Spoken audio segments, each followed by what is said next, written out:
Não podiam ser as minhas palavras iniciais outras que não a de me juntar as palavras do senador Buarque, senador Cristóvão Buarque, senador Waldir Raupp, de pesar pela morte do candidato Eduardo Campos. Primeiramente, eu quero me dirigir à família.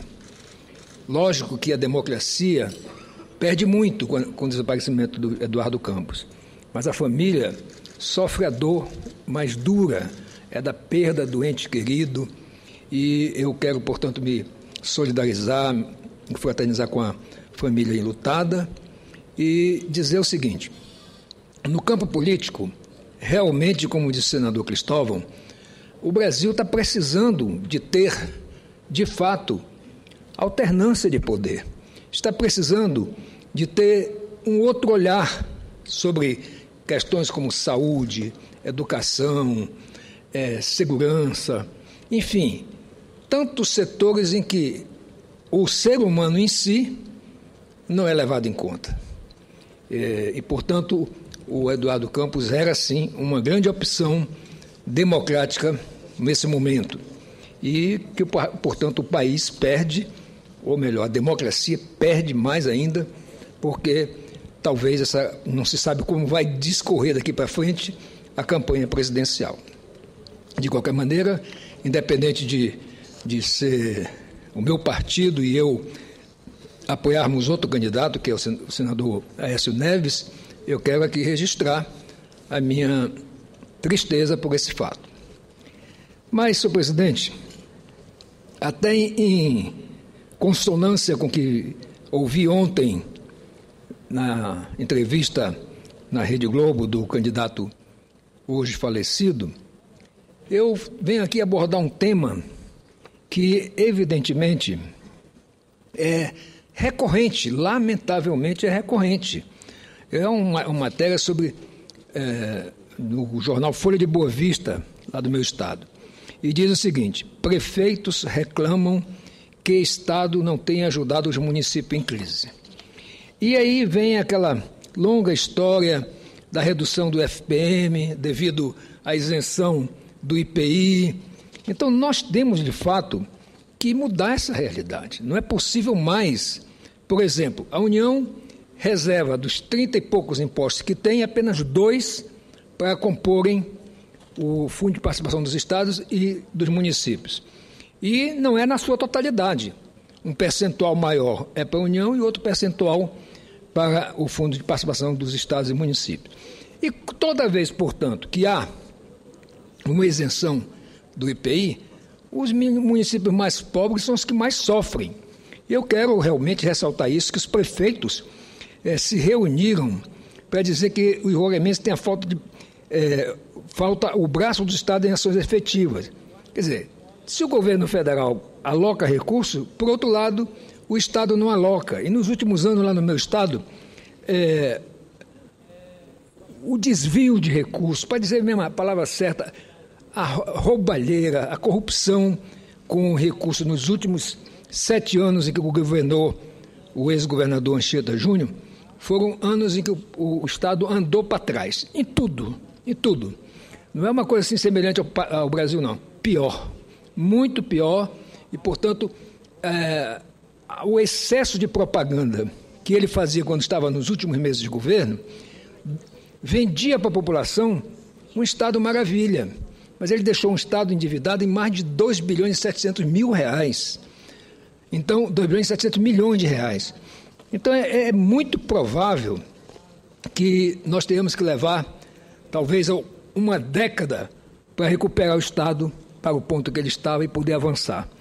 Então, eu quero dizer aqui, eu que sou um municipalista, que durante 12 anos trabalhei aqui por um projeto para regulamentar a criação de municípios, que depois foi vetado integralmente pela presidente, reapresentamos, Vossa Excelência foi o relator dos 2 casos, e ali, coincidentemente, quando nós aprovamos esse projeto, também aprovamos a alteração do Fundo de Participação dos Municípios em mais 1%, e está se trabalhando para ser mais um pouco ainda.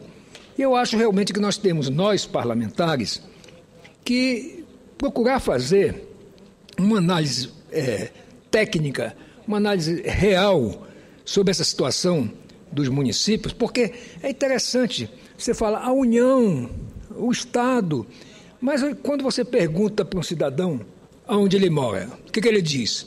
Eu moro no estado tal, na cidade tal, na rua tal, bairro tal. Então, os problemas do cidadão estão nos municípios. E principalmente aqueles que não moram nas sedes dos municípios, maiores ainda. Então, nós precisamos, de fato, usar esse momento de campanha política para pensarmos seriamente nisso, já que estão todo mundo visitando os municípios, anotar a realidade de cada um. Eu fico, por exemplo, constrangido e com o coração apertado de ver essa reportagem de hoje da Folha de Boa Vista, que eu vou pedir para Vossa Excelência transcrever na íntegra no meu pronunciamento, ao mesmo tempo que eu quero aqui fazer um apelo à presidente Dilma, e espero estar fazendo em nome de Vossa Excelência também, que foi o relator, que ela sancione esse projeto. Não há perigo de se criar município antes das eleições de 2016. Portanto, o que nós queremos é ter certeza que demos um passo na frente para, primeiro, moralizar a criação de municípios. Eu tenho também aqui algumas tabelas que não vou ler, mas vou pedir para transcrever na íntegra, em que a maioria dos municípios com menos de 6 mil habitantes estão localizados justamente nas regiões sul e sudeste.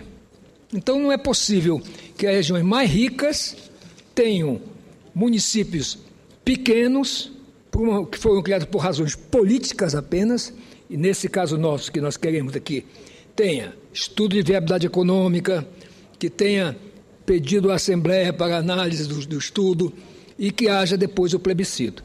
Então, e ainda estabelece o número mínimo de habitantes por município. Hoje, em Borá, em São Paulo, nós temos um município de Borá que tem menos de 1.000 habitantes. No meu estado, que é um estado que tem 500 mil habitantes, não tem nenhum município com menos de 6 mil habitantes. Então, é preciso haver realmente um avanço nesse particular, e eu quero, portanto, fazer aqui esse apelo à presidente Dilma que sancione esse projeto o mais rápido possível, já que aqui no Senado houve um acordo geral entre os partidos da base de apoio, os partidos de oposição, e a votação foi praticamente unânime. A mesma coisa ocorreu na Câmara. E quero, inclusive, aproveitar que estou falando do projeto, elogiar a Vossa Excelência, doutor Valdir, pela diligência que teve de fazer, de fato, um relatório condizente, sério. Você que é um homem também da Amazônia, de um estado mais desenvolvido do que o meu, mas que tem problemas muito sérios nesse setor. E eu quero, portanto, encerrar dizendo ao povo de Roraima, eu espero muito que nós mudemos a realidade do Estado, tanto nesse aspecto caótico que o ex-governador deixou, quanto nós possamos valorizar os municípios e até criar novos municípios, porque nós temos municípios lá, senador Raupp, que são maiores do que alguns estados do Nordeste. Então é impossível você ver a população desse município ser atendida adequadamente pelo poder público. Poder público, leia-se, saúde, educação, transporte, produção, enfim. E eu quero, portanto, encerrar pedindo, mais uma vez, que sejam transcritas essas matérias a que me referi.